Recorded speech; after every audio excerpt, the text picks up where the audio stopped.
अक्षित ने अथर्व को चेयर पर बैठाते हुए कहा, मेरी बात सुन। आरका की सेफ्टी बहुत ज़रूरी है, बहुत ज़्यादा ज़रूरी। मैंने इसके पापा नीरव सिन्हा से प्रॉमिस किया था कि मैं आरका को कुछ नहीं होने दूंगा। मेरे लिए ना सही मेरे वादे के लिए ही आरका की जिम्मेदारी ले ले। इसे ठाकुर निवास ले जा और जब तक मेरी हेयरिंग की डेट ना आ जाए इसे घर से बाहर मत निकलने देना। अथर्व ने मुस्कुराकर कहा, वाह क्या राम भाई है मेरे। मैं इसे ठाकुर निवास लेकर जाऊंगा और सब आरती की थाली लेकर इसका स्वागत करेंगे। मम तो जाते इसके गाल पर पर्ची देंगी और दादाजी वह तो अगर अकड़ कर बोल भी गए तो ये वहीं बेहोश हो जाएगी।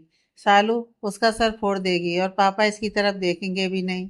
तो अब बता, लेकर जाऊं इसे ठाकुर निवास? अक्षित ने थोड़ी देर सोचकर कहा, एक काम कर, इसे इसके फ्लैट में लेकर जा और तू इसके साथ ही रहेगा।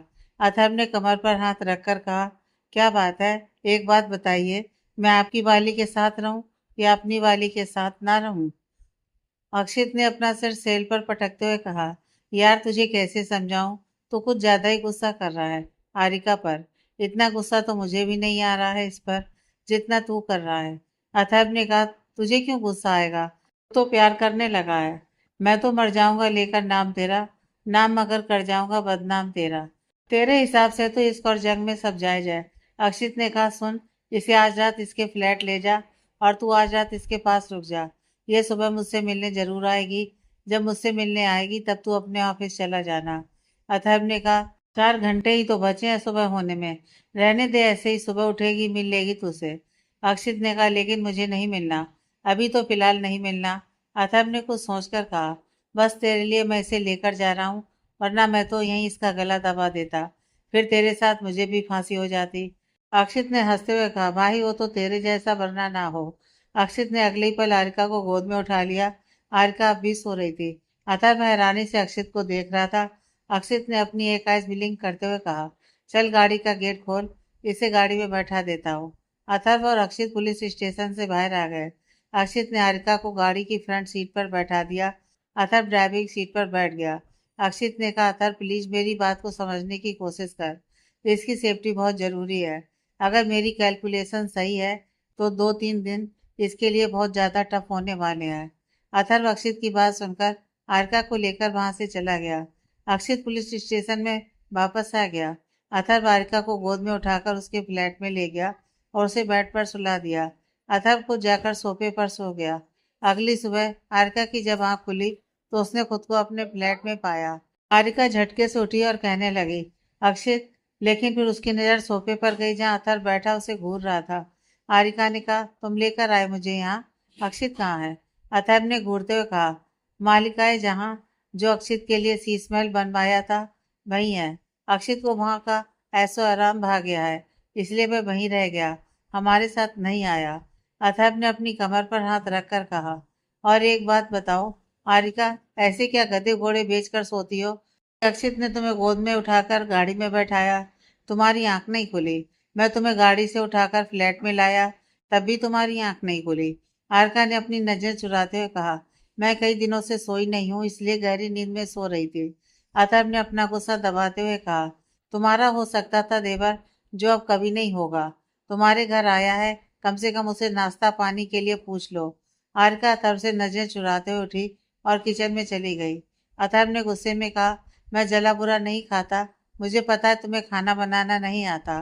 प्लीज यूट्यूब पर देखकर कुछ ढंग का बना लेना, वरना तुम्हारा गुस्सा उस अक्षित पर निकलेगा जिसे कल रात तुम पर बहुत प्यार आ रहा था। आखिरी की लाइन सुनकर आरिका के चेहरे पर एक मुस्कान आ गई और उसने मन ही मन खुद से कहा, तुझे तो मैं नहीं छोड़ूंगी लाइफलाइन, चाहे तू कितना भी मुझे पनिश कर ले। अथर्व तब तक अपने फोन में बिजी हो गया। आरिका अथर्व के लिए मैगी बनाकर ले आई। मैगी देखकर अथर्व का दिमाग खराब हो गया। अथर्व ने गुस्से में कहा, यह क्या गोबर बनाकर ले आई? ये तुम ही खाओ, मैं तो नहीं खाने वाला, मेरे लिए कुछ ढंग का बनाकर लाओ। आरिका ने भी गुस्से में कहा, बचपन में आंटी के पीछे घूमते थे मैगी खाने के लिए, और अब जब बिना कहे मैगी सामने रखी है तो नखरे दिखा रहे हो। मुझे यही आता है बनाना, खाना है तो खाओ, नहीं तो खाना है तो मत खाओ। अथर्व ने लगभग चिल्लाते हुए कहा, उस अक्षित की वजह से मैं यहाँ फंसा हुआ हूँ, वरना तुम्हारे इस फ्लैट में आने का कोई शौक नहीं है। ऊपर से मुझे ये मैगी बना कर दे दी, मैं तो नहीं खाने वाला। आरका ने भी गुस्से से कहा, तुम्हारी मर्जी, मत खाओ, मैं तो रेडी होने जा रही हूँ, मुझे अक्षित से मिलने जाना है। इतना कहकर आरिका बाथरूम में चली गई। अथर्व गुस्से में किचन में चला गया और नाश्ता बनाने लगा। 1 घंटे बाद आरिका रेडी होकर बाहर आई तो उसने देखा कि डाइनिंग टेबल पर बैठकर अथर्व नाश्ता कर रहा है। आरिका ने अथर्व को देखा और बाहर जाने लगी। अथर्व ने पराठे का बाइट खाते हुए कहा, आरिका बाहर अकेले मत जाओ। आरिका ने कहा, क्यों नहीं जाऊं, तुम किस हक से रोक रहे हो। अथर्व ने पराठे का रोल बना लिया और खाता हुआ आरिका के पास आया। अथर्व ने कहा, क्योंकि तुम्हारे अक्षित ने कहा है कि तुम बाहर अकेले नहीं जाओगी। अथर्व ने आरिका का हाथ पकड़ा और उसे खींचता हुआ डाइनिंग टेबल के पास लाया। अथर्व ने कहा, चुपचाप नाश्ता कर लो, उसके बाद मैं तुम्हें पुलिस स्टेशन छोड़ दूंगा। आरिका डाइनिंग टेबल पर नजर घुमाई तो अथर्व ने आलू के पराठे बनाए हुए थे जिसे वह दही से खा रहा था। आरिका ने कहा, क्या बात है, लगता है देवरानी ने खाना बनाना भी सिखा दिया। अच्छी बात है, शादी के बाद तुझे वैसे भी बनाना पड़ेगा। अथर्व ने कहा, पहली बात वो तुम्हारी देवरानी नहीं है, दूसरी बात मेरी गौरी तुम्हारी जैसी नहीं है, वह मेरे लिए कुछ भी कर सकती है। वह मुझे प्यार करती है, तुम्हारी तरह प्यार के नाम पर धोखा नहीं देती। तीसरी बात, गौरी ने मुझे खाना बनाना नहीं सिखाया, मुझे पहले से ही आता है। पर मैं तुम्हारी बात से एग्री करता हूँ, मैं शादी के बाद गौरी को अपने हाथ से खाना बनाकर जरूर खिलाऊंगा। वैसे खाना बनाना अक्षित को भी आता है, लेकिन तुम्हारी किस्मत में उसके हाथ का खाना खाना नहीं लिखा है। तुमने जो उसे कहाँ से कहाँ पहुँचा दिया। बेचारा अक्षित तो 2 लड़कियाँ उसकी जिंदगी में आई और दोनों ने ही उसे चीट किया। आरका को अथर्व की बातें खंजर की तरह उसके दिल में घाव कर रही थी। आरका से पराठा नहीं खाया गया और वो उठकर जाने लगी। अथर्व ने आरका को रोकते हुए कहा, तुम्हारे लाइफलाइन का हुक्म है कि तुम ठीक से खाना खाओ। मलिकाए जहाँ, प्लीज ठीक से खाना खा लो, वरना अक्षित मुझे कहेगा और मेरा गुस्सा अक्षित पर निकलेगा। आरका ने अथर्व की बात को इग्नोर किया और तेजी से फ्लैट से बाहर चली गई। अथर्व ने देखा कि आरका ने उसकी बात नहीं सुनी तो उसने जल्दी से टिफिन उठाया और तेजी से फ्लैट बंद करके पार्किंग में आया। अथर्व ने गाड़ी स्टार्ट की और रोड पर आ गया। देखा तो आरिका टैक्सी का वेट कर रही थी। अथर्व गाड़ी से बाहर निकला और आरिका का हाथ पकड़कर गाड़ी में बैठा दिया और अथर्व ने लंच बॉक्स देते हुए कहा, इसे अक्षित को दे देना।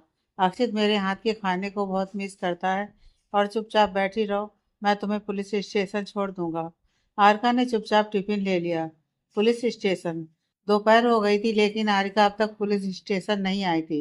अक्षित ने विवेक को आवाज लगाई। अक्षित की आवाज सुनकर विवेक उसके पास आया। अक्षित ने कहा, विवेक, आरिका अब तक नहीं आई है। विवेक ने मुस्कुराकर नामे गर्दन हिला दी। क्या बात है, आज तुम्हें उसका बहुत इंतजार है, विवेक ने अक्षित को चिढ़ाते हुए कहा। अक्षित ने परेशान होते हुए कहा, विवेक, आरिका को अब तक आ जाना चाहिए था। विवेक ने कहा, हो सकता है आज उसका मन ना हो आने का। अक्षित ने कहा, नहीं विवेक, मैं जरूर आती। तुम जरा अथर्व को फोन करके पता करो कि आरिका अब तक क्यों नहीं आई। विवेक ने अथर्व को फोन किया। अथर्व इस वक्त अपने ऑफिस में था। विवेक ने फोन पर कहा, अथर्व, आरिका अब तक पुलिस स्टेशन नहीं आई। अथर्व ने बेपरवाह होकर कहा, मैंने तो उसे पुलिस स्टेशन के बाहर ही छोड़ा था, मुझे क्या पता क्यों नहीं आई। अक्षित ने विवेक से फोन ले लिया और कहा, अथर्व, अभी के अभी पुलिस स्टेशन आ जाओ, आरिका का किडनैप हो गया। इतना कहकर अक्षित ने फोन काट दिया। अक्षित ने विवेक से कहा, विवेक, पुलिस स्टेशन के बाहर जो सीसीटीवी कैमरे लगे हैं उन्हें चेक कर, आरिका किडनैप हो गई है। विवेक ने बिना वक्त गवाए सीसीटीवी कैमरे चेक करने चला गया। विवेक ने सीसीटीवी कैमरा चेक करे तो आरिका अक्षत का लंच लेकर रोड क्रॉस करके पुलिस स्टेशन आ रही थी। तभी एक वैन आकर रुकी और आरिका को उसमें डालकर ले गई। विवेक ने सीसीटीवी पर फुटेज चेक की और अक्षित से आकर कहा, तू सही कह रहा था, आरिका किडनैप हो गई है। अक्षित ने गुस्से में अपना हाथ सेल पर मार दिया। अक्षित को बहुत गुस्सा आ रहा था अथर्व पर, क्योंकि अक्षित ने उसे कहा था कि आरिका के साथ रहे, फिर भी उसे रोड पर अकेला छोड़कर चला गया। थोड़ी देर में अथर्व भी पुलिस स्टेशन आ गया। अथर्व ने अक्षित को देखा और अक्षित ने गुस्से में कहा, कहा था ना उसकी सेफ्टी जरूरी है, तुझे बोला था तू उसके साथ रहेगा, फिर भी तू उसे ऐसे छोड़कर चला गया। अथर्व ने अपने बचाव में कहा, मुझे क्या चिल्ला रहा है, विवेक को बोल, इसके पुलिस स्टेशन के आसपास लोग सुरक्षित नहीं है तो पूरे शहर में क्या खाक सुरक्षित रहेंगे। बड़ा इंस्पेक्टर बना फिरता है। विवेक ने भी चिल्लाकर कहा, क्या सुरक्षित सुरक्षित लगा रखा है, अपनी गलती का ठीकरा मेरे ऊपर मत फोड़। जब अक्षित ने तुझे कहा था कि आरिका के साथ रहना है तो तूने आरिका का साथ क्यों छोड़ा? उसे पुलिस स्टेशन के अंदर तक छोड़कर जाता। अक्षित ने गुस्से में दोनों को देखकर कहा। हाँ, लड़ो तुम दोनों, ताकि मैं तुम दोनों पर गुस्सा न करूं। दोनों अपनी दलीलें दे रहे हैं, गलती कोई मानने को तैयार नहीं है। विवेक ने शांति से कहा, मैं ढूंढता हूँ, मिल जाएगी। अक्षित ने कहा, नहीं मिलेगी। विवेक ने कहा, तुझे जब सब कुछ पता होता है तो तू ही बता दे, क्या करूं? अक्षित इस वक्त बहुत गुस्से में था।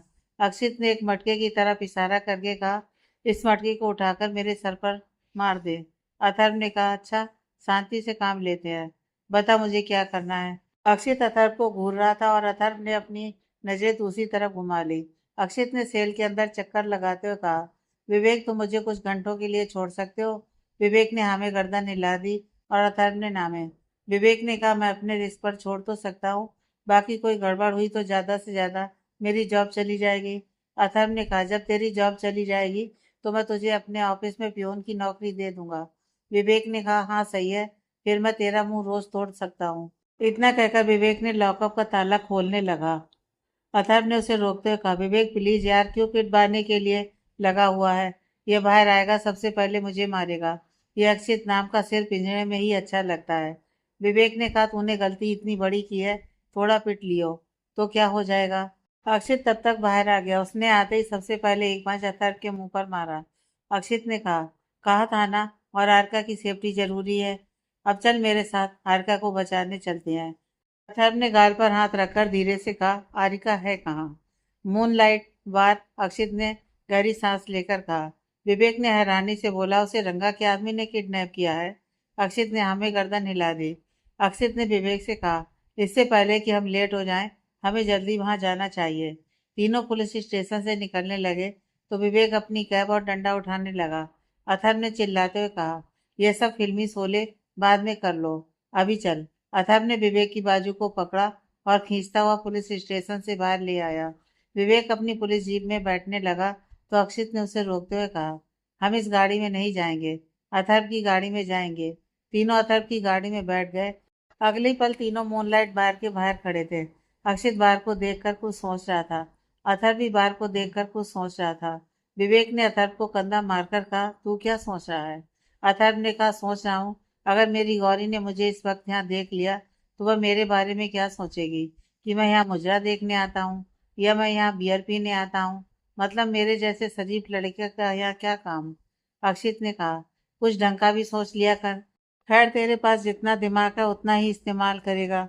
अक्षित ने फिर कहा, अथर्व, अपना कोट ठीक कर और अंदर जाकर आरिका को रंगा से खरीदने की डील फाइनल कर।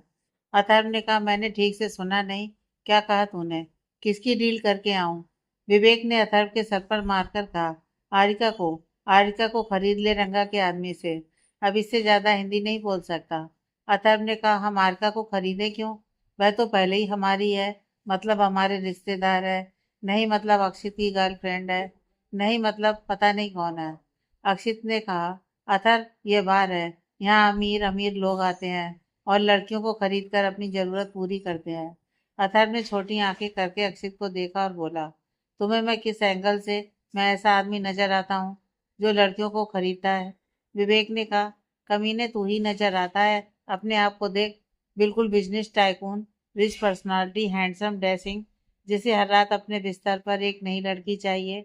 एक काम कर, एक खाली बैग लेकर अंदर जाओ और रंगा से बोल तुझे एक फ्रेश माल खरीदना है। अथर्व ने अपना सलाइवा गटकते हुए कहा, शरीफ आदमी को फंसा रहे हो तुम दोनों। अक्षित ने कमर पर हाथ रखकर कहा, अथर्व, नौटंकी बाद में, अभी जो विवेक कह रहा है वह कर। अथर्व ने कहा, मैं इस नरक में अकेले नहीं जाऊंगा, मेरे साथ तुम दोनों भी चलो।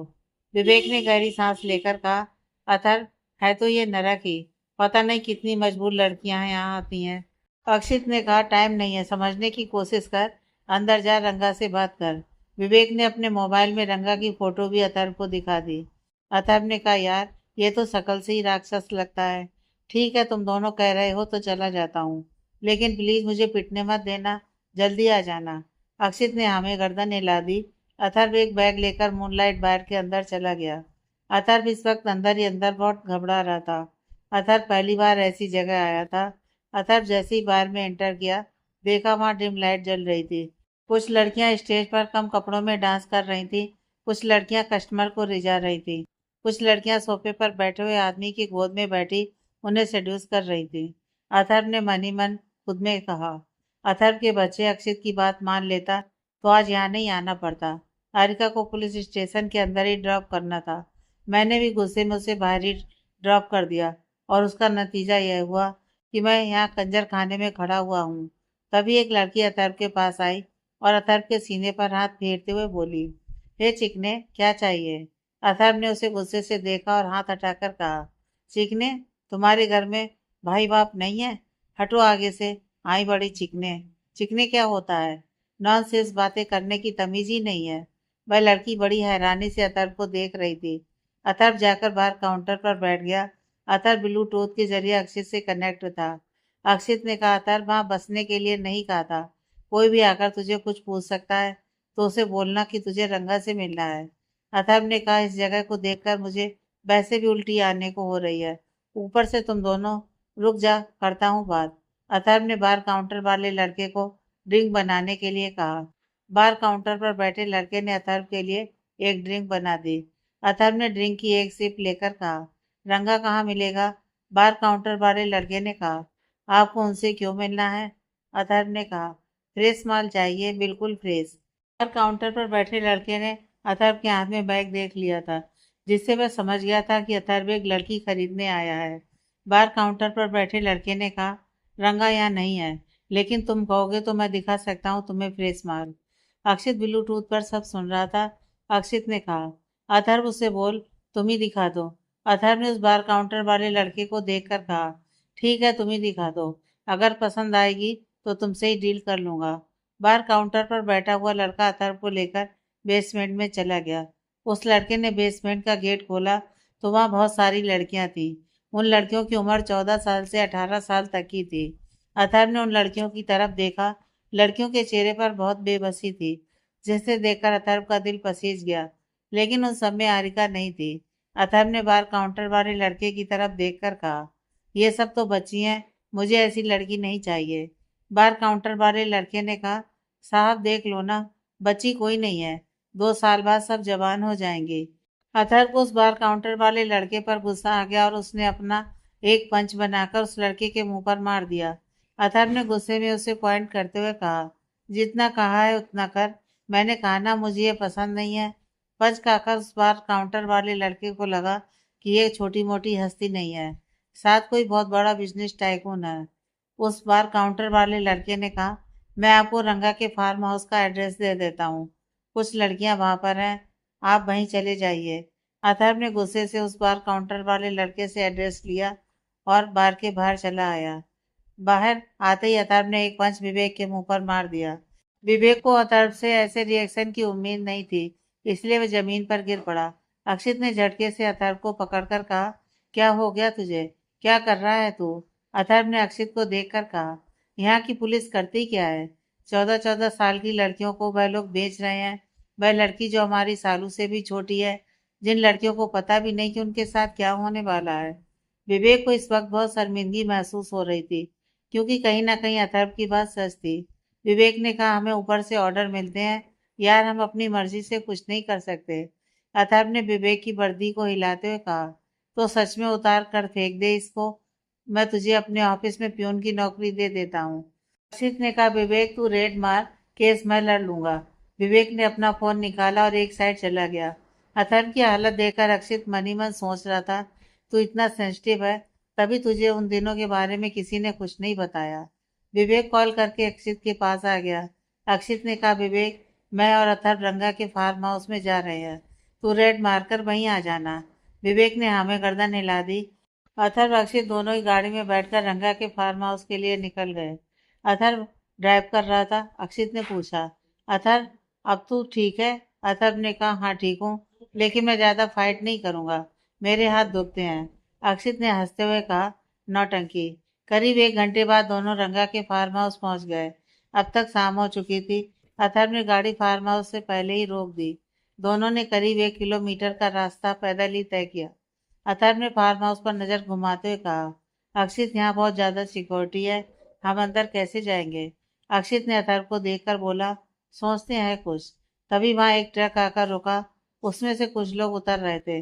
और बड़े बड़े बर्तन उतार रहे थे। अथर्व और अक्षित ने एक दूसरे को देखा और हमें गर्दन हिलाई। अथर्व ने उन लोगों के पास जाकर पूछा, आप लोग यहाँ क्या कर रहे हो? उन आदमियों को लगा कि अक्षित और अथर्व फार्म हाउस के आदमी हैं। उन्होंने कहा, साहब आपने ही तो बुलाया था। आप कह रहे थे कि यहाँ एक बड़ी पार्टी है, बहुत खाना बनाना है।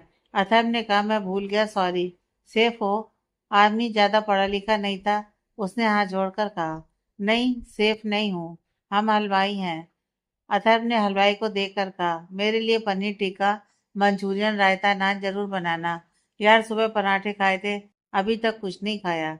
अक्षित ने अथर्व को आंखें दिखाई और उस आदमी से बोला, हाँ हाँ हम समझ गए, चलो हम तुम्हें अंदर लेकर चलते हैं। अथर्व ने बड़ा सा भगोना अपने सर पर उल्टा रख लिया। अक्षित ने हैरानी से अथर्व को देखा। अक्षित ने पूछा, ये क्या बच्चों की तरह सर पर भगोना रख लिया? वह भी उल्टा करके, कैसे चलेगा? गिर नहीं जाएगा? अथर्व ने कहा, अक्षित ऐसे मुझे कोई देख नहीं पाएगा, बचपन में भी तो ऐसा ही करते थे।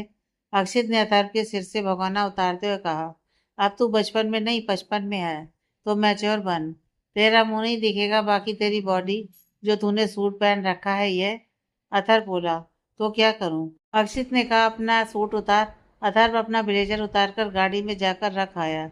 दोनों भाई उन आदमियों के साथ बचते बचाते फार्म हाउस के अंदर चले गए। अथर्व ऑफिस के अंदर जाकर देखा तो बहुत सारे आदमी हॉल के बीच में बैठकर बातें कर रहे हैं। अक्षित अथर्व आदमियों से छुपते छुपाते हुए कमरे में चले गए, जहाँ बहुत सारी लड़कियां थीं। वह लड़कियां रस्सी से बंधी हुई थीं। अक्षित अथर्व कमरे के अंदर आए और लड़कियों को खोलने लगे। तभी पीछे से किसी ने उन्हें गन पॉइंट कर दिया। अक्षित अथर्व ने पलट कर देखा तो 4 आदमी उनके सामने खड़े थे और कह रहे थे, तुम दोनों कौन हो और यहाँ क्या कर रहे हो? उनमें से एक आदमी ने कहा, सर मुझे लगता है पुलिस के आदमी है। अक्षित ने बिना समय बर्बाद किए उन आदमियों पर टूट पड़ा। अक्षित अथर्व उन चारों को मार रहे थे। अक्षित ने 3 आदमियों को मारा। अथर्व बस एक आदमी को ही मार रहा था, उसमें भी अथर्व को बार बार चोट लग रही थी। अक्षित ने सारी लड़कियों को देखा और बेचैन हो गया, क्योंकि वहां आरिका नहीं थी। अथर्व ने लड़कियों से पूछा, क्या यहाँ एक बहुत सुंदर लड़की आई है? जो बहुत सुंदर है, मिस यूनिवर्स जैसी। उन लड़कियों में से एक ने कहा, एक लड़की नीचे बेसमेंट में है। अक्षित और अथर्व ने उन चारों आदमियों को पकड़कर उसी कमरे में बांध दिया और लड़कियों को खोल दिया। अक्षित ने लड़कियों को देखकर कहा, आप सब यहीं रहो, पुलिस आने वाली है, फिर आप सबको बचा लेगी। तब तक इस कमरे से बाहर मत आना। वह लड़कियां अक्षित की बात अच्छे से समझ गईं। अक्षित और अथर्व उस कमरे से चले गए। अथर्व ने कमरे से बाहर आकर सबसे पहले विवेक को कॉल करके कहा, अब तू वहीं रहेगा, यहाँ हम अकेले पिटेंगे। यहाँ नहीं आएगा, हम दोनों ही हैं, जल्दी आ जा। विवेक ने कहा, हाँ मैं रास्ते में ही हूँ, आ रहा हूँ। अक्षित अथर्व ने नीचे जाकर देखा तो नीचे एक कमरा था। उसके अंदर आरिका बेहोश पड़ी थी। बाहर कुछ आदमी बैठे हुए ताश खेल रहे थे, ड्रिंक कर रहे थे और खाना खा रहे थे। अक्षित और अथर्व सीढ़ियों के पास खड़े थे। उन आदमियों को देखकर अथर्व रोने लगा। अक्षित ने अथर्व की बाजू पकड़कर हिलाते हुए कहा, क्या हो गया, रो क्यों रहा है? ये जगह रोने की है। अथर्व ने मुंह बनाते हुए कहा, ये वही पराठा खा रहा है जो मैंने तेरे लिए बनाया था। मुझे पता होता कि यह रंगा इस पराठे को खाएगा तो मैं इस पराठे में जहर मिला देता। अक्षित ने आंखें छोटी करके अथर्व को देखा और पूछा, यह जहर वाला पराठा मैं ही खा लेता तो? अथर्व ने कहा, तो तू स्वर्ग पहुंच जाता। मैंने बहुत मेहनत से बनाया था और अब यह सांड इसे खा रहा है। अक्षित ने आदमियों को देखकर कहा, 7 आदमी हैं, क्या लगता है हम दोनों संभाल पाएंगे? अथर्व ने कहा, हम दोनों नहीं, सिर्फ तू। मैं ज्यादा से ज्यादा एक को ही पीट दूंगा। अक्षित ने हैरानी से देखा, जैसे कह रहा हो, बेशरम, एक को ही मारेगा, मैं 6 को मारूं? अथर्व अक्षित की आंखों को देखकर समझ गया कि अक्षित क्या सोच रहा है। अथर्व ने कहा, यह तो देख, मुझे बॉक्सिंग छोड़े जमाना हो गया है, सारा दिन लैपटॉप पर बैठा रहता हूँ, मुझे सर्वाइकल का पेन होता है।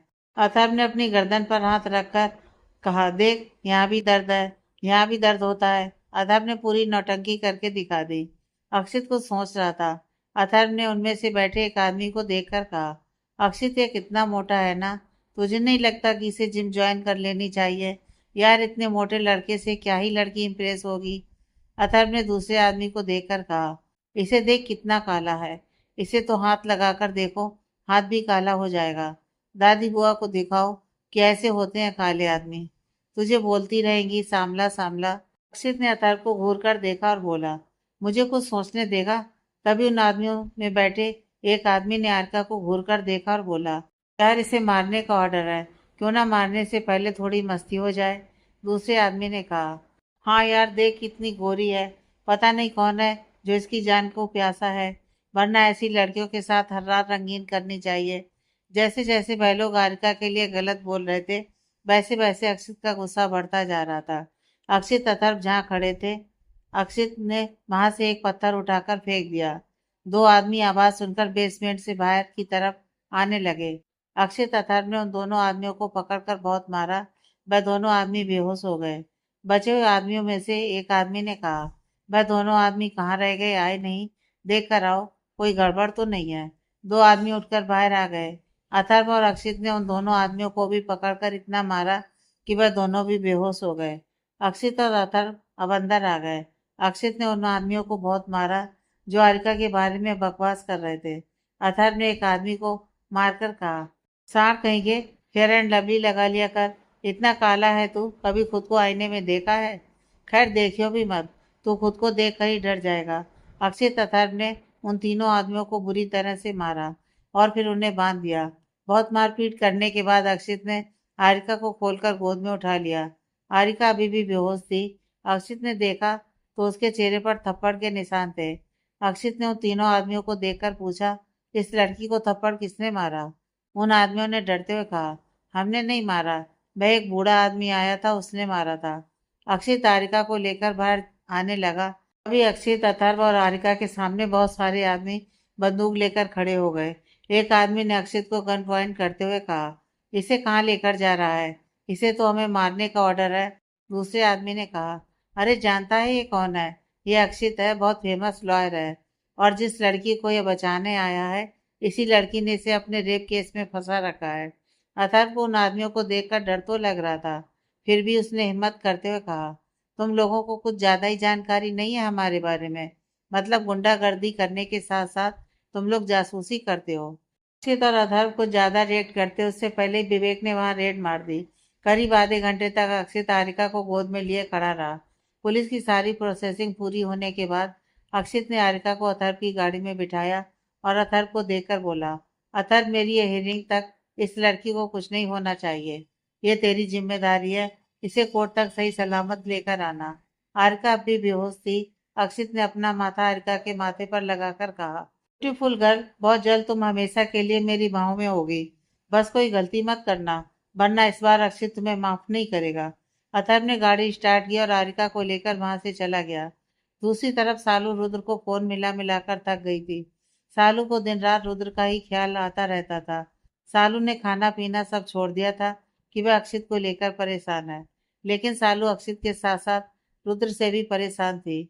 अक्षित की हियरिंग का दिन, कोर्ट में बहस शुरू हो गई थी, लेकिन आरिका का कुछ अता पता नहीं था।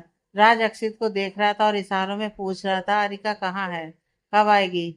अक्षित ने नामे गर्दन हिला दी, जैसे कह रहा हो मुझे नहीं पता। रणवीर चड्ढा भी कभी राज को देखते और कभी अक्षित को। रणवीर चड्ढा जानना चाहते थे कि आरिका अब तक क्यों नहीं आई। अगर वह नहीं आई तो सच में फांसी हो जाएगी। विवेक ने कई बार अथर्व को कॉल किया, लेकिन अथर्व का कॉल लग ही नहीं रहा था।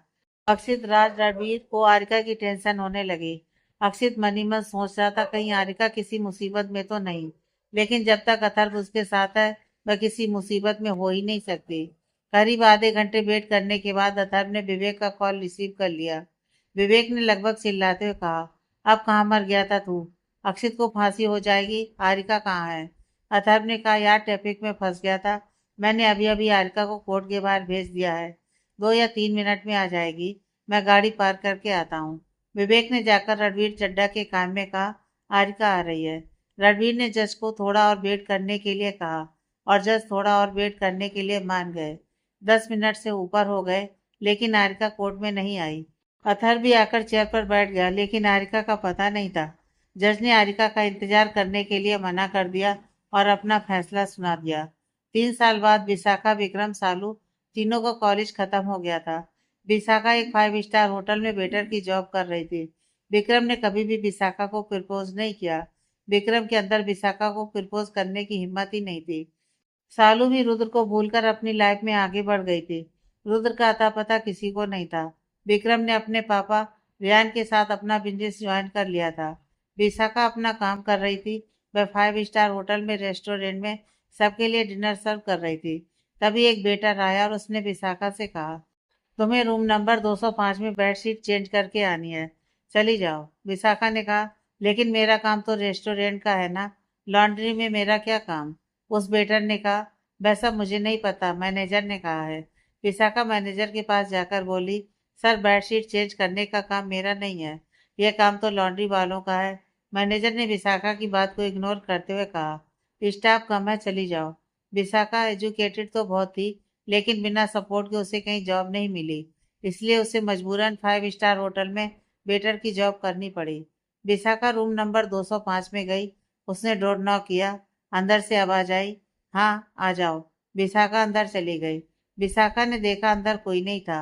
विशाखा समझ गई, जो भी इस कमरे में रुका है वह बाथरूम में है। विशाखा जल्दी से बेडशीट चेंज करने लगी। विशाखा मन ही मन सोच रही थी, बेडशीट तो पूरी साफ है, फिर पता नहीं क्यों दोबारा चेंज करने के लिए कहा है।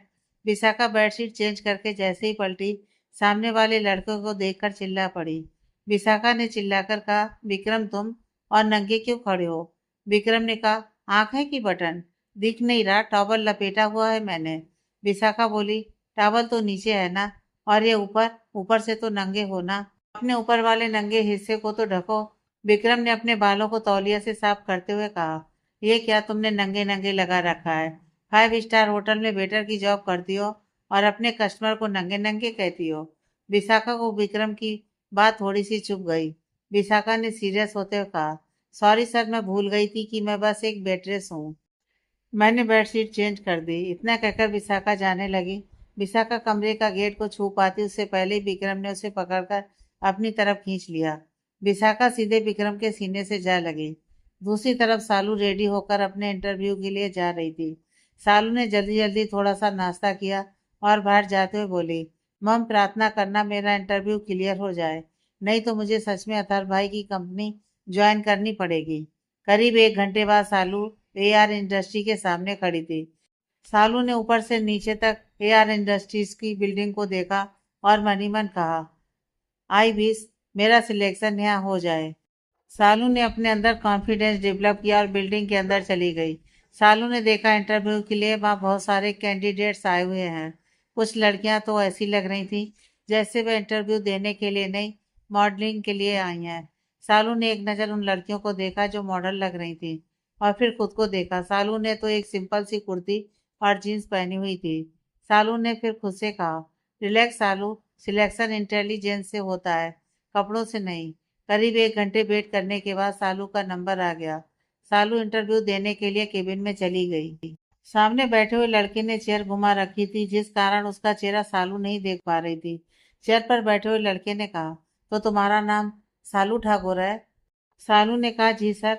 उस लड़के ने फिर पूछा, तुम्हारे खुद के भाई की भी तो कंपनी है, ठाकुर इंडस्ट्रीज, तुमने वहां जॉब क्यों नहीं की। सालू ने बेपरवाह होकर जवाब दिया, मुझे भाई के साथ काम नहीं करना, वह बहुत डांटते हैं। उस लड़के ने फिर पूछा, यह तो कोई रीजन नहीं हुआ। सालू ने कहा, ओके, अगर मेरा यहाँ सिलेक्शन नहीं हुआ तो मैं भाई की कंपनी ही ज्वाइन करूँगी, क्योंकि मेरा यह तीसरा इंटरव्यू है और मैंने भाई से शर्त लगाई थी कि अगर मेरा 3 इंटरव्यू में एक भी सिलेक्शन नहीं कर पाई तो मैं आपकी कंपनी ज्वाइन कर लूँगी। सामने बैठे हुए लड़के ने अपनी चेयर घुमाए बिना कहा, कांग्रेचुलेसन, तुम्हें अपने भाई की कंपनी ज्वाइन नहीं करनी पड़ेगी, तुम्हारा सिलेक्शन हो गया है। सालू खुश हो गई, बिना ये जाने, बिना ये सोचे कि इतनी सिंपल तरीके से उसका सिलेक्शन कैसे हो गया, वह भी इतनी बड़ी कंपनी में। सालू ने एक्साइटेड होकर कहा, आप सच कह रहे हैं। उस लड़के ने अभी चेयर नहीं घुमाई और बोला, हाँ मैं सच कह रहा हूँ। बाहर मेरे मैनेजर अरुण से मिल लो, वह तुम्हें कुछ डॉक्यूमेंट देगा, उन्हें साइन कर देना।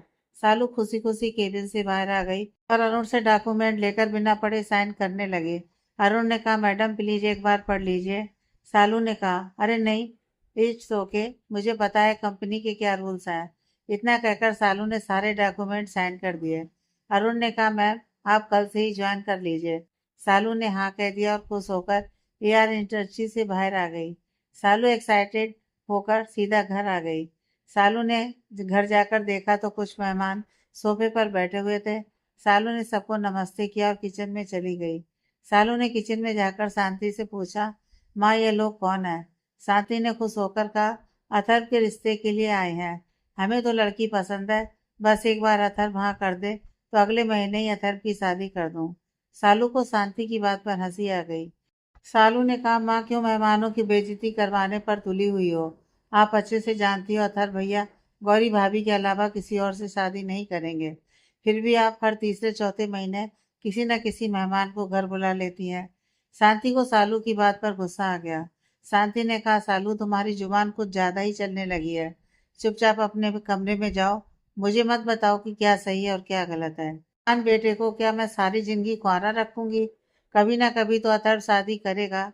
सालू ने प्लेट से मिठाई उठाते हुए कहा, तो करने दीजिए ना गौरी से शादी, उन्हीं के साथ खुश रह सकते हैं। लेकिन नहीं, आप तो दोनों के बीच में दीवार बनकर खड़ी हो गई।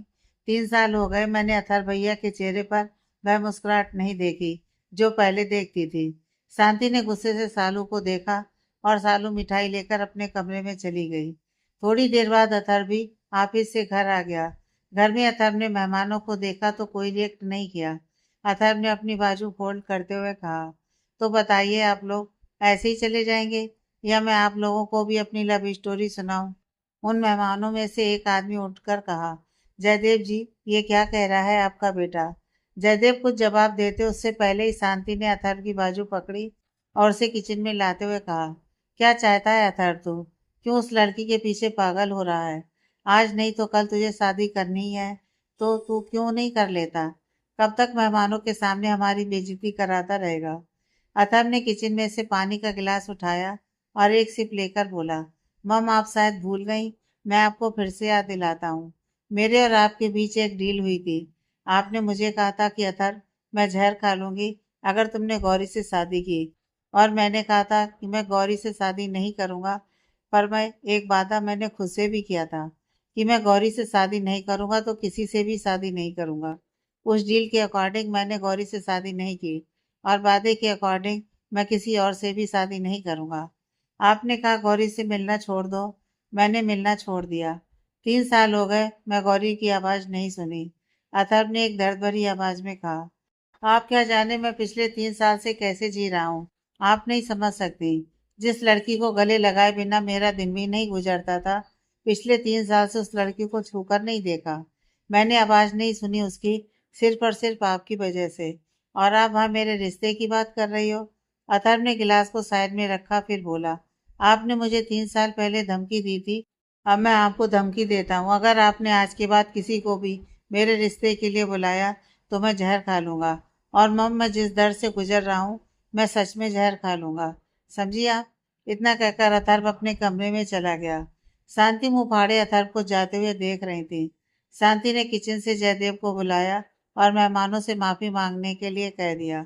अथर्व अपने रूम में आया और आते ही सीधा बेड पर पेट के बल लेट गया। अथर्व ने अपनी आंखें बंद की और कुछ याद करने लगा। फ्लैशबैक। गौरी ने रोते हुए कहा, सर समझने की कोशिश कीजिए, मेरी जैसी लड़की तो आपको बहुत मिल जाएंगी, लेकिन माँ दोबारा नहीं मिलती। मुझसे पूछो माँ की वैल्यू क्या होती है।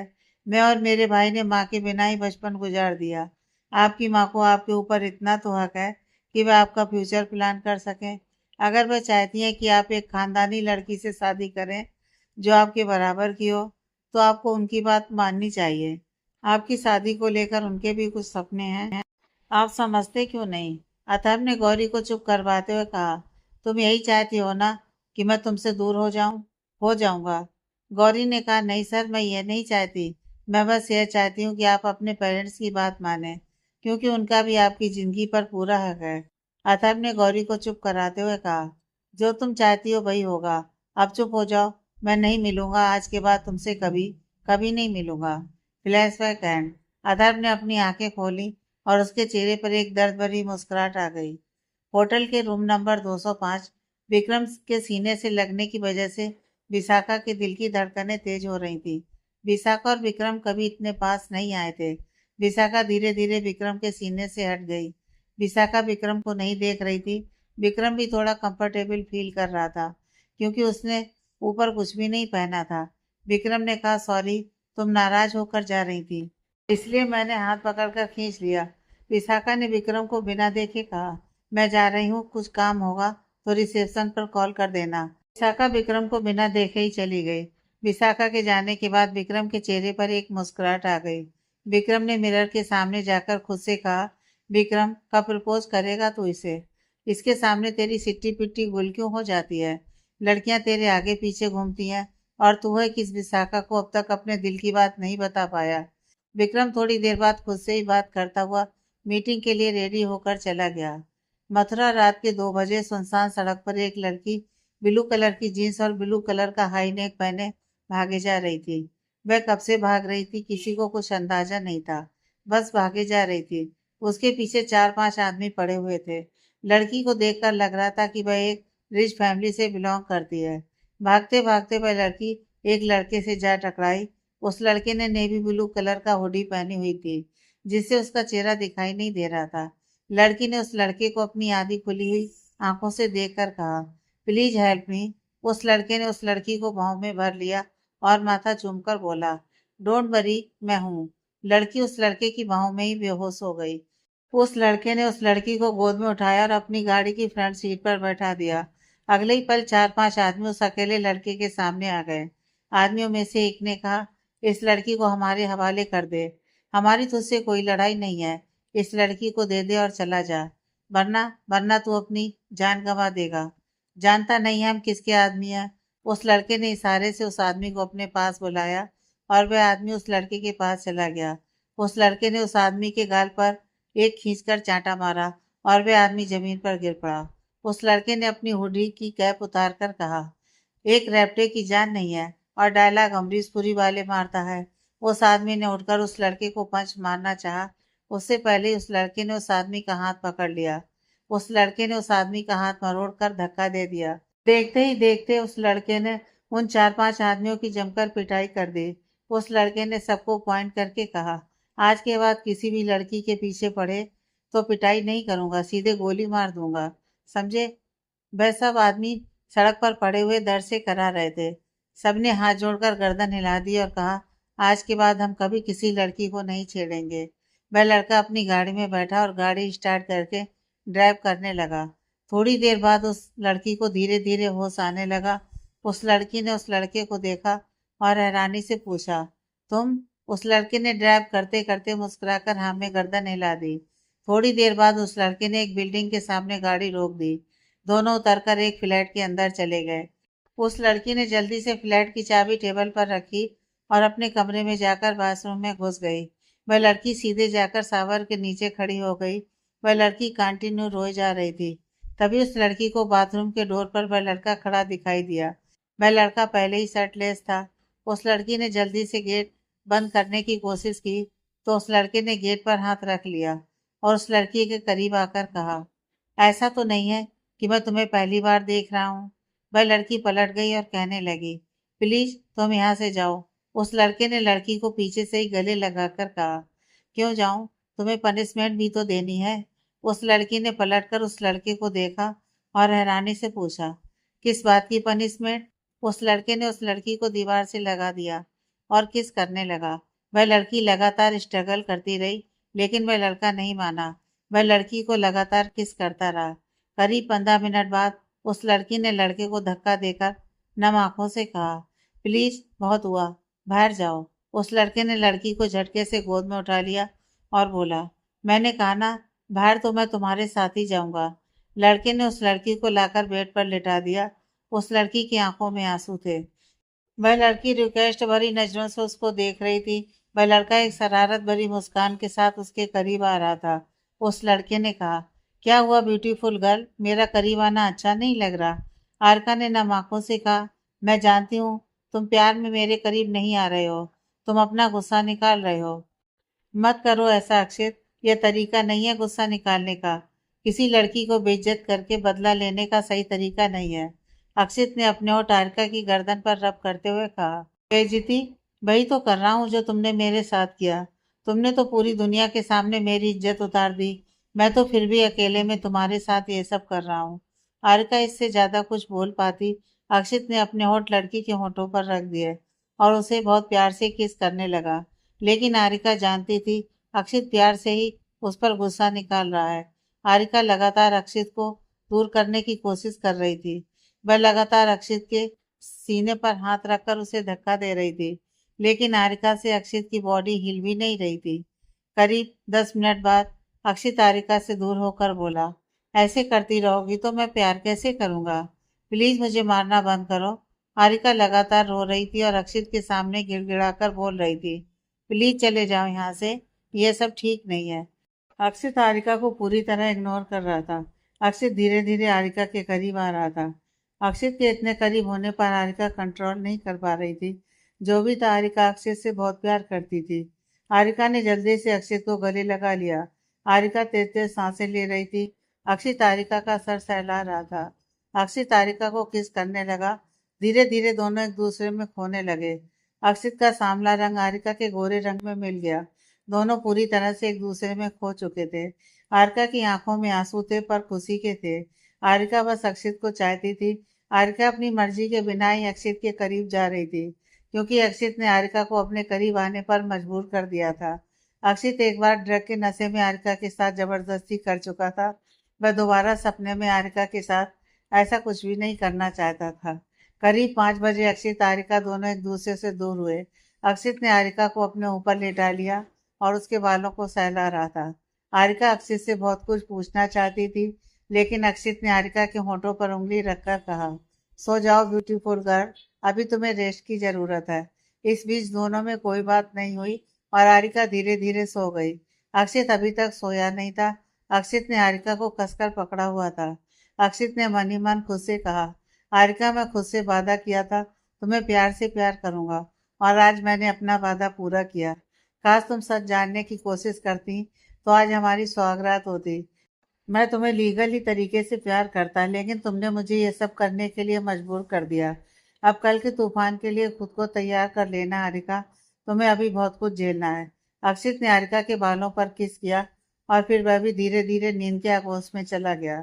सुबह जब हारिका की आंख खुली तो उसने अक्षित की हुडी पहनी हुई थी। हारिका का सिर अक्षित की बाजू पर था। अक्षित का एक हाथ हारिका की कमर पर था। दोनों के चेहरे बहुत पास थे। हारिका ने नजर उठाकर अक्षित को देखा तो बस देखती ही रही। हारिका ने पूरे 3 साल बाद अक्षित का चेहरा देखा था। हारिका ने अपने मन में कहा, अक्षित आज भी उतना ही हैंडसम है जितना 3 साल पहले था। अक्षित का रंग सांवला ना होता तो अक्षित किसी फिल्मी हीरो से कम नहीं होता। हारिका अपने ख्यालों में ही थी कि उसका हाथ धीरे धीरे अक्षित के गाल को छूने के लिए बढ़ा। हारिका अक्षित को छू पाती उससे पहले ही अक्षित ने हारिका का हाथ पकड़ लिया। अक्षित ने आंख खोलकर कहा, क्या हुआ ब्यूटीफुल गर्ल, मुझ पर प्यार आ रहा है? तुमने खुद ही यह हक खो चुकी हो। 3 साल पहले तुमने खुद ही इस हक को खो दिया। इतना कहकर अक्षित ने हारिका का हाथ झटक दिया और बेड से उठकर बाथरूम में चला गया। हारिका अक्षित को जाते हुए देख रही थी। हारिका के दिल में हजार सवाल पैदा हो गए थे, जिनका जवाब उसके पास नहीं था। थोड़ी देर बाद अक्षित नहाकर कमरे में वापस आया। अक्षित ने कमर पर टॉवल लपेटा हुआ था और एक टॉवल से अपने बालों को पोंछ रहा था। हारिका की नज़र अक्षित की अटैक्ट बॉडी पर गई। हारिका अक्षित को देख रही थी और हारिका को शर्म आने लगी तो उसने अपनी नज़र नीची कर ली। हारिका बेड से उठी और बाथरूम चली गई। थोड़ी देर बाद दोनों डाइनिंग टेबल पर बैठकर नाश्ता कर रहे थे। नाश्ता अक्षित ने बनाया था। अक्षित ने नाश्ते में पकौड़े बनाए थे, जिसे वो चटनी से लगाकर बड़े मज़े से खा रहा था। हारिका के गले से एक भी निवाला अभी तक नहीं उतरा था। हारिका और अक्षित के बीच अब तक कोई बात नहीं हुई थी। अक्षित ने पकौड़े खाते हुए कहा, क्या हुआ ब्यूटीफुल गर्ल, खा नहीं रही हो? पकौड़े टेस्टी नहीं लगे? हारिका ने कहा, नहीं बस खा रही हूँ। हारिका ने थोड़ा सा बाइट खा लिया। अक्षित ने बहुत ही अच्छे से पकौड़े खा लिए। अक्षित ने नाश्ता करके कहा, वह क्या है ना ब्यूटीफुल गर्ल, जेल में यह सब नहीं मिलता था। वहाँ तो बस 2 दिन का या 3 दिन का बासी खाना ही मिलता था, लेकिन आज इतने अच्छे से नाश्ता किया है कि आत्मा तृप्त हो गई। अक्षित ने ध्यान दिया कि हारिका ने अब तक एक भी पकौड़ा नहीं खाया। अक्षित ने हारिका को अपने पास इशारों में बुलाया। हारिका नम आंखों से अक्षित के पास चली गई। अक्षित ने बड़े प्यार से हारिका को अपनी गोद में बैठा लिया। हारिका भी बिना किसी सवाल के बैठ गई। अक्षित अपने हाथों से हारिका को नाश्ता खिलाया। अक्षित बहुत प्यार से हारिका को खाना खिला रहा था। हारिका नम आंखों से खा रही थी। हारिका इस वक्त अक्षित को गले लगाकर बहुत रोना चाहती थी, लेकिन अक्षित आरिका को वह हक नहीं दिया। अक्षित ने आरिका के आंसू पोंछते हुए कहा, ब्यूटीफुल गर्ल, रो मत, इन आंसुओं को बचाकर रखो। अभी तुम्हें बहुत रोना है। अभी तक तो तुमने पूछा ही नहीं मैं यहाँ क्यों आया हूँ। आरिका अक्षित की गोद से उठ गई। आरिका सवाल भरी नजरों से अक्षित को देखा, जैसे पूछ रही हो, बताइए क्यों आए हो।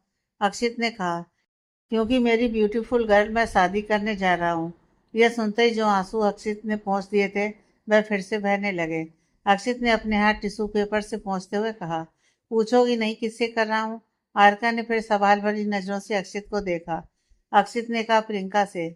आरका ने भरे गले से कहा, प्रियंका तुम्हारे लिए अच्छी नहीं है। वह बिल्कुल अच्छी लड़की नहीं है। तुम उसके साथ कभी खुश नहीं रह पाओगे। अक्षित चेयर से उठ गया और आरिका के पास जाकर आरिका का हाथ पकड़कर अपनी तरफ खींच लिया। अक्षित ने अपना एक हाथ आरिका की कमर पर रखा, खुद से चिपका दिया। अक्षित ने आरिका की आंखों में देखते हुए कहा, तो कौन अच्छा है? तुम अच्छी हो। तुमसे शादी कर लूं? तुम्हारे साथ खुश रहूंगा। आरिका ने कहा, मैंने ऐसा कब कहा? किसी और से शादी कर लो। प्रियंका अच्छी नहीं है। तुम उससे शादी क्यों कर रहे हो? अक्षित बोला, क्योंकि मैं तुम्हें हर्ट करना चाहता हूँ, तुम्हें तड़पाना चाहता हूँ, तुम्हें रुलाना चाहता हूँ, तुम्हें पनिश करना चाहता हूँ। आरिका ने थोड़ा गुस्से में कहा, तुम शादी क्यों करना चाहते हो? अक्षित ने कहा, तो क्या मैं सारी जिंदगी ऐसे ही रहूंगा? शादी तो करूंगा ना। शादी करूंगा, बच्चे करूंगा। अब इतना सारा पैसा लेकर कहाँ जाऊंगा? कोई तो होना चाहिए जो इस पैसे को खर्च करे। एक हैप्पी फैमिली बनाऊंगा। तुम्हारे साथ तो बना नहीं पाया, तो प्रियंका के साथ ही सही। क्या सपने देखे थे? मैं, तुम, हमारे दो बच्चे, एक हैप्पी फैमिली। मेरा खुद का तो कोई सरनेम है नहीं, लेकिन मैं अपने बच्चों को अपना सरनेम देता। मेरे बच्चे के नाम के पीछे अक्षित लगता। लेकिन तुमने अपनी इज्जत के आगे मेरे सपनों को कुचल दिया। आरका ने आंसुओं को कंट्रोल करते हुए कहा, अगर प्रियंका से शादी करनी थी तो कल रात हमारे बीच जो हुआ वह क्या था? अक्षित ने आरिका के आंसू पोंछते हुए कहा, अरे ब्यूटीफुल गर्ल, रो मत। कल हमारे बीच जो हुआ वह एक वादा था जो मैंने खुद से किया था। तुम्हें पता है, उस रात मैंने तुम्हारे साथ जानवर से भी ज्यादा बदतर सलूक किया। बेशक मैं होश में नहीं था और गलती सारी तुम्हारी थी, लेकिन तुम्हें उस रात मैंने बहुत हर्ट किया। उसी दिन सोच लिया था कि मैं तुम्हें बहुत प्यार करूंगा। कल रात मैंने तुम्हें बहुत प्यार से प्यार किया। तुमने एंजॉय किया। आरिका ने अक्षित की बात सुनकर मुंह फेर लिया। अक्षित ने बहुत प्यार से आरिका का चेहरा अपनी तरफ घुमाया और पूछा, बताओ, तुमने एंजॉय किया या दोबारा बेडरूम में चले? आरिका ने अभी तक कुछ नहीं कहा। अक्षित ने कहा, इतना शर्माने की जरूरत नहीं है, आदत डाल लो। जब मेरा मन करेगा मैं तुम्हारे करीब आऊंगा। तुमने मेरे करीब आकर गलती कर दी। अब तो मुझे चाह कर भी तुम रोक नहीं सकती। अब मैं तुम्हारी खूबसूरती को जब मन करेगा तब टेस्ट करूंगा। तुम कुछ नहीं कर पाओगी। आरका ने खुद को कंट्रोल करते हुए कहा, नहीं मिस्टर अक्षित, अब आप मेरे करीब नहीं आएंगे। अक्षित ने आरिका पर अपनी पकड़ मजबूत करते हुए कहा, तुम रोक सकती हो तो चलो रोक कर दिखाओ। इतना कहकर अक्षित ने अपने होंठ आरिका के होंठों पर रख दिए और प्यार से उसे किस करने लगा।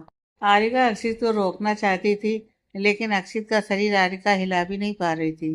किसके बाद अक्षित ने आरिका से दूर हुआ। अक्षित ने अपना हाथ आरिका के गाल पर रखकर कहा, मुझे नहीं रोक सकती, रोक भी नहीं पाओगी। इसलिए आज के बाद कोशिश मत करना। अब मैं तुम्हें बहुत प्यार से तड़पाऊंगा। आरिका की आंखों में आंसू आ गए। आरिका फिर से रोने लगी। अक्षित ने बारी बारी आरिका की आंखों पर किस किया और बोला, आरिका, कहा ना आंसू बचा कर रखो, अभी तुम्हें बहुत कुछ झेलना है। इतना कहकर अक्षित वहां से जाने लगा।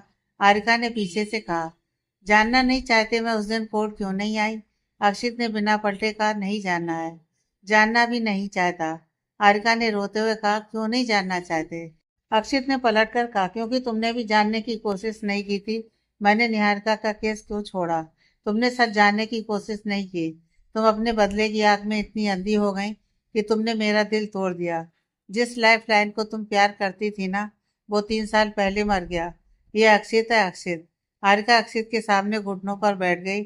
आरिका ने हाथ जोड़कर कहा, अक्षित प्लीज मुझे माफ कर दो। अक्षित ने अपनी आंखों पर ब्लैक गॉगल लगाते हुए कहा, माफी का टाइम बीत गया आरिका, अब तो पनिशमेंट का टाइम है। अपने आप को मजबूत कर लो, क्योंकि अक्षित यहाँ नहीं रुकेगा। अक्षित जाने को हुआ तो आरिका ने उसका हाथ पकड़ लिया। अक्षित, हम बात कर सकते हैं, सब कुछ पहले जैसा हो जाएगा। आरिका ने उम्मीद से अक्षित की तरफ देखा। अक्षित ने अपना हाथ झटकते हुए कहा, अब कुछ भी पहले जैसा नहीं होगा। तुम कुछ भी नहीं बदल सकती हो। तुम मेरे अतीत के बीते हुए 3 साल वापस नहीं दे सकती। अक्षित ने पास में रखे कांच के गिलास को उठाकर जमीन पर फेंक कर मारा। अक्षित ने कांच को देखकर कहा, अगर तुम इसे पहले जैसा कर दो तो मैं तुम्हें माफ कर दूंगा। आरका ने कहा, अक्षित एक बार मेरी बात तो सुन लो। अक्षित ने कहा, सुनी थी, जब तुम मुझसे मिलने सेंट्रल जेल आई थी। फ्लैशबैक। आरिका कोर्ट तक नहीं पहुंची। जज साहब ने अपना फैसला सुना दिया। क्योंकि अक्षित के ऊपर आरोप पूरी तरह से साबित नहीं हुआ था, इसलिए अक्षित को 5 साल की सजा हो गई। 2 दिन बाद आरिका अक्षित को मिलने सेंट्रल जेल गई। अक्षित ने आरिका को देखा। आरिका की आंखें नम थीं, चेहरे पर उदासी थी। आरिका पहले से बहुत कमजोर हो गई थी। अक्षित ने आरिका को देखकर कहा, क्या हुआ ब्यूटीफुल गर्ल, मुझे देखकर अच्छा नहीं लग रहा। सोचा था फांसी हो जाएगी, लेकिन सिर्फ 5 साल की सजा हुई। अक्षित ने यह बात बहुत ताने भरे लहजे में कही थी। आरिका ने कहा, तुम्हारे साथ वही हुआ जो होना चाहिए था। यह सजा तो बहुत कम है, इससे ज्यादा सजा मिलनी चाहिए थी। अक्षित ने मुस्कुराकर कहा, क्या बात है ब्यूटीफुल गर्ल, तुम्हारी जुबान तुम्हारी आंखों का साथ नहीं दे रही। आरिका ने कहा, तुम्हें वहम है अक्षित कि मैं तुम्हें प्यार करती हूँ। मैं तुम्हें प्यार नहीं करती। मैं तुम्हें कभी प्यार नहीं करूंगी। तुम मेरे प्यार के लायक नहीं हो। आरिका ये सब कहे जा रही थी और उसकी आंखों में से आंसू गिर रहे थे। अक्षित जानता था कि आरिका को किसी ने मजबूर किया है, इसलिए उसने अपना गुस्सा आरिका पर नहीं निकाला। अक्षित ने कहा, तुम यहाँ क्या करने आई हो? मेरी हालत देखने आई हो, जिंदा हूँ या मर गया? आरिका ने कहा, मैं बस ये कहने आई हूँ कि मैं तुमसे प्यार नहीं करती, इसलिए मैं कोर्ट नहीं आई, क्योंकि मैं चाहती हूँ तुम्हें सजा मिले, और तुम्हें सजा मिल गई। अक्षित ने कहा, तो मिल गई मुझे सजा। अपनी आंखों से मेरी हालत भी देख ली, अब जाओ। आरिका अक्षित को देख रही थी। अक्षित उसके सामने से उठकर चला गया। आरिका अक्षित को देखती रही और अक्षित उसकी आंखों से ओझल हो गया। Flashback and. आरिका रो रही थी और अक्षित के चेहरे पर एक कड़वी मुस्कुराहट थी। अक्षित आरिका के फ्लैट से गाना गुनगुनाते हुए जाने लगा। हसीन हो जवान हो नशा हो तुम, हसीन हो जवान हो नशा हो तुम, मगर खूबसूरत भला हो तुम, बेवफा बेवफा बेवफा हो तुम। ये सुनकर आरिका और ज्यादा जोर जोर से रोने लगी। अक्षित आरिका के फ्लैट से जा चुका था। अक्षित के जाने के बाद आरिका का फोन रिंग हुआ। आरिका ने फोन को इग्नोर कर दिया, लेकिन आरिका का फोन कंटिन्यू रिंग हो रहा था। आरिका ने देखा तो अननोन नंबर था। आरिका ने ना चाहते हुए भी फोन रिसीव किया। सामने से आवाज आई, गलती से भी तुमने अक्षित को सच बता दिया तो अक्षित की जान बचा नहीं पाओगी। आरिका ने फोन काट दिया और फोन फेंक कर दीवार पर मार दिया। आरिका पूरी तरह से किसी के जाल में फंसी हुई थी, जिसके बाहर उसे अक्षित ही निकाल सकता था, लेकिन वह अक्षित को सच नहीं बताने के लिए मजबूर थी। अक्षित आरिका के फ्लैट से निकलकर सीधा पार्किंग में गया। अक्षित की गाड़ी के पास एक 6 फुट का लंबा चौड़ा लड़का खड़ा था, जिसकी उम्र 29 साल के करीब होगी। दिखने में बहुत ही स्मार्ट, एकदम परफेक्ट था। उसके चेहरे पर कोई भाव नहीं थे। आंखों पर काला चश्मा लगा रखा था और हाथ बांधे एकदम बॉडीगार्ड के तरह खड़ा था। अक्षित ने उस लड़के को देखकर कहा, सेरा मैडम का ध्यान रखना, दोबारा अटैक हो सकते हैं, और मुझे पता करके बताओ कल किसने अटैक किया था। सेरा ने कहा, सर वह लोग रंगा के आदमी थे, मैंने उन्हें उनकी सही जगह दिखा दी है। अक्षित ने कहा, ठीक है, आरिका का ध्यान रखना। अक्षित अपनी गाड़ी में बैठने ही वाला था कि सेरा ने फिर कहा, सर एक बात बोलूं? अक्षित ने हाँ में गर्दन हिलाकर सेरा को बोलने की इजाजत दे दी। सेरा ने कहा, सर मैडम आपसे बहुत प्यार करती हैं। सेरा की बात सुनकर अक्षित के चेहरे पर प्यारी सी मुस्कान आ गई। अक्षित ने कहा, जानता हूँ। सेरा ने कहा, मैं पिछले 1 साल से मैडम को फॉलो कर रहा हूँ। जब से वह अमेरिका से आई हैं, वो इसी फ्लैट में रहती हैं। ज़्यादा बाहर नहीं जाती, जरूरी सामान लेना होता है तभी जाती हैं। बस उस शूटर के पीछे पड़ी हैं जिसने निहारिका को शूट किया था। मैंने उन्हें कभी किसी लड़के के साथ भी नहीं देखा। अक्षित ने कहा, सेरा मैं सब जानता हूँ, जितना तुम नहीं जानते उससे ज़्यादा जानता हूँ। मुझे पता है मेरी ब्यूटीफुल गर्ल कैसी है। तुम अपने काम पर ध्यान दो। इतना कहकर अक्षित ने अपनी गाड़ी स्टार्ट की और वहां से चला गया। 2 दिन बाद मुंबई। अक्षित उस हादसे के बाद बहुत बदल गया था। उसने लॉ छोड़ दी थी। अक्षित ने अथर्व के साथ मिलकर बिजनेस ज्वाइन कर लिया था। अथर्व और अक्षित ने मिलकर ठाकुर इंडस्ट्री को बुलंदी पर पहुंचा दिया था। अथर्व अपने ऑफिस में बैठकर काम कर रहा था, तभी अक्षित उसके पास आया। अथर्व ने अक्षित को देखकर कहा, आइए लाइफलाइन ले आए अपनी ब्यूटीफुल गर्ल को मुंबई। अक्षित ने मुस्कुराकर कहा, नहीं साथ लेकर तो नहीं आया हूँ, लेकिन उसे मुंबई आने की वजह जरूर देकर आया हूँ। अब भागती हुई आएगी। अथर्व ने कहा, प्यार बहुत मुश्किल से मिलता है। मुझे देखो मिला ही नहीं, तुम्हें मिल रहा है तो तुम्हें उसकी कदर नहीं। अपनी और आरिका के बीच की सारी मिसअंडरस्टैंडिंग क्लियर क्यों नहीं कर देते? एक अच्छी जिंदगी क्यों नहीं बिताते? तुम्हें पता तो है कितना प्यार करती है आरिका तुमसे। अक्षित ने मुस्कुराकर कहा, तुम नहीं समझोगे समर्थ, और भी गम है मोहब्बत के सिवा। रही बात मेरी और आरिका की मिसअंडरस्टैंडिंग की क्लियर करने की, तो वो तो तब तक नहीं होगी जब तक आरिका मुझसे खुलकर बात नहीं करती। आरिका मुझसे बहुत कुछ छुपा रही है। आरिका को मुझे सब कुछ बताना होगा, मुझ पर यकीन करना होगा। आरिका तूफान से अकेले लड़ रही है। आरिका को मेरा हाथ थामना होगा, तभी वह तूफान से लड़ पाएगी। लेकिन आरिका तो मुझे बचाने के चक्कर में खुद ही उस तूफान में खो गई। अथर्व ने कहा, 3 साल हो गए लौ छोड़े हुए, लेकिन दलीलें देना अभी तक नहीं छोड़ा। थोड़ी देर बात करने के बाद अथर्व अपनी चेयर से उठकर बोला, अच्छा मैं जा रहा हूँ, अब तू ऑफिस संभाल ले। अक्षित ने कहा, कहाँ जा रहा है? बेटू से मिलने। अथर्व ने एक फीकी मुस्कान के साथ कहा, इसे मिलना नहीं कहते, इसे तो वह दूर से देखना कहते हैं। 5 दिन हो गए मैंने गौरी को देखा तक नहीं है, जा रहा हूँ उसे देखने। अक्षित ने कहा, देख कर कब तक काम चलाएगा? उसे मना क्यों नहीं लेता? मैं तेरे और उसकी लीगल डॉक्यूमेंट तैयार करवा देता हूँ, तुम दोनों शादी कर लो। अथर्व ने कहा, इतना आसान नहीं है अक्षित, जब तक गौरी अपनी कसम से मुझे आजाद नहीं कर देती मैं उससे नहीं मिल सकता। अथर्व ऑफिस से जाते हुए गाना गुनगुनाने लगा, बाधा तेरा बाधा बाधे पर तेरे मारा गया। अथर्व अपने ऑफिस से निकलकर अपनी गाड़ी में बैठकर गौरी से मिलने के लिए चला गया। 1 घंटे की ड्राइव करने के बाद अथर्व ने अपनी गाड़ी स्कूल के बाहर रोक दी। बच्चों की छुट्टी हो चुकी थी और सभी बच्चे भागे भागे अपने घर के लिए जा रहे थे। अभी एक लड़की जिसने पर्पल कलर का फ्रॉक सूट पहना हुआ था, खुले बाल, कानों में छोटे छोटे इयररिंग्स, होठों पर पिंक कलर की लिप बाम लगा हुआ था और चेहरे पर कोई भी मेकअप नहीं था। इतने में ही वह बहुत खूबसूरत लग रही थी। वो समीर का हाथ पकड़कर स्कूल से बाहर आ रही थी। यह कोई और नहीं बल्कि गौरी थी। गौरी ने अब हल्के रंग के कपड़े पहनना छोड़ दिया था। गौरी अब समीर के स्कूल में टीचर की जॉब करती थी। गौरी के बाबा की डेथ हो गई थी। बहुत अधिक शराब पीने की वजह से उसके पापा की भी डेथ हो चुकी थी। गौरी की सौतेली माँ उन्हें छोड़कर जा चुकी थी, इसलिए गौरी अपने भाई के साथ एक छोटा सा फ्लैट लेकर उसमें रहती थी। अथर्व अपनी कार में बैठा हुआ है, गौरी को देख रहा था। गौरी समीर का हाथ पकड़कर घर की तरफ चली गई। अथर्व गौरी को जब तक देखता रहा जब तक वह उसकी आंखों से ओझल नहीं हो गई। अथर्व ने अपनी आंखें बंद की और उसे कुछ याद आया। फ्लैशबैक, गौरी का घर। शांति ने अथर्व पर चिल्लाते हुए कहा, तुम्हें शर्म नहीं आती? तुम इस लड़की का रिश्ता मांगने के लिए लेकर आए हो, जिसका कोई स्टेटस नहीं है, जिसके पिता ने उसे भेज दिया था। अथर्व ने कहा, मैं कैसी बातें कर रही हो? मैं गौरी से प्यार करता हूँ, इसलिए आपको और डैड को यहाँ लेकर आया हूँ। शांति ने कहा, अथर्व मैं किसी भी हालत में इस लड़की को अपने घर की बहू नहीं बनाऊंगी। शांति की माँ और विक्रम की दादी ने कहा, इसमें अथर्व की कोई गलती नहीं है, ये गौरी ही ऐसी है। अथर्व के ऑफिस में काम करने के बहाने इसने अथर्व को ही बस में कर लिया है। देख जरा अपनी खूबसूरती के जाल में कैसे फंसाया है मेरे पोते को। तो ये झूठा नहीं है, अब तेरे अथर्व को भी बस में कर लिया है। गौरी बस खड़े हुए रोए जा रही थी। गौरी को समझ में नहीं आ रहा था कि उसकी जिंदगी में क्या हो रहा है। गौरी ये तो जानती थी कि अगर उसकी और अथर्व की शादी की बात उठी तो बहुत कलेश होगा, लेकिन इतना हो जाएगा इसका अंदाजा गौरी को भी नहीं था। रेयान ने कहा, माँ बोलने से पहले सोच तो लिया करो, गौरी किसी को नजर उठाकर नहीं देखती। अथर्व ने ही उसे शादी के लिए मनाया है। गौरी और अथर्व एक दूसरे से शादी करना चाहते हैं तो इसमें हर्जी क्या है? मैं चाहता हूँ दोनों की शादी हो जाए। मैं गौरी का कन्यादान कर दूंगा, इसी बहाने मेरे भी कुछ पाप कम हो जाएंगे।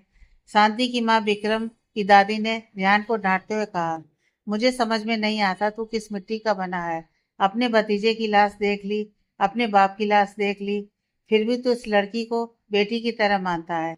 देख रेयान, कह देती हूँ, अगर तू इस लड़ाई के बीच में आया तो मुझसे बुरा कोई नहीं होगा। शांति ने अथर्व को पॉइंट करते हुए कहा, अगर तूने गौरी से शादी की तो तू मेरा मरा हुआ मुंह देखेगा। इतना कहकर शांति गौरी के घर से चली गई और पीछे पीछे जयदेव भी चले गए।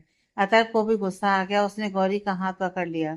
गौरी ने कहा, सर मेरी जैसी लड़की तो आपको बहुत मिल जाएंगी, लेकिन माँ बाप आपको दोबारा नहीं मिलेंगे।